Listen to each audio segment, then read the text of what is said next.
नासिक के मालेगांव से एक दिल दहला देने वाली खबर सामने आ रही है, जिसने पूरे इलाके में सनसनी मचा दी है। एक पिता ने पारिवारिक विवाद के चलते अपनी 4 साल की मासूम बेटी को तेज बहती गिरना नदी में फेंक दिया और फिर खुद भी नदी में कूद गया।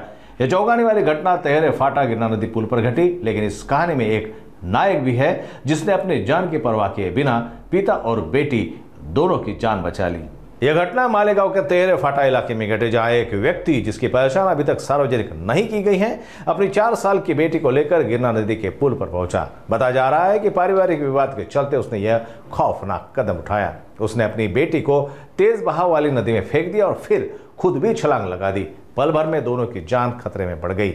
एक स्थानीय युवक ने बिना समय गंवाए नदी में छलांग लगा दी। उसने अपनी जान की परवाह किए बिना पिता और बेटी को नदी के तेज बहाव से सुरक्षित बाहर निकाला। बच्ची को तुरंत नजदीक अस्पताल में भर्ती कराया गया, जहां उसकी हालत अब स्थिर बताई जा रही। तो दूसरी ओर पुलिस ने पिता को हिरासत में ले लिया है और मामले की जांच शुरू कर दी है। इस घटना ने मालेगांव के लोगों को झकझोर कर रख दिया है। एक तरफ जहां एक पिता की इस हरकत ने सभी को हैरान किया है, वहीं एक स्थानीय युवक की बहादुरी ने इंसानियत की मिसाल कायम की है।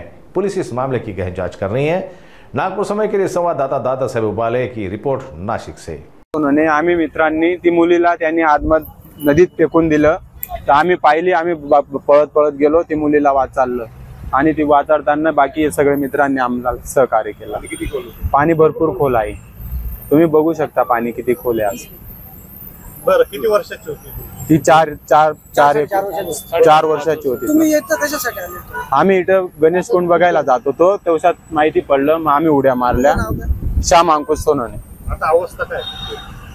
आता बरी आहे बुवा, तिचं पाणी पुणी काढलं आम्ही तोंडातून, मग आता तिला दवाखान्यात घेऊन गेलेले। ती कुठं राहते ते काही माहिती नाही आम्हाला। तुम्ही किती जणांनी वाचवलं? आम्ही एवढे 4-5 जणांनी। हा भाऊ होता आणि मी होतो। श्याम आणि मनमाळी, रोहित मच्छिंद्र गायकवाड, संग्राज पवार,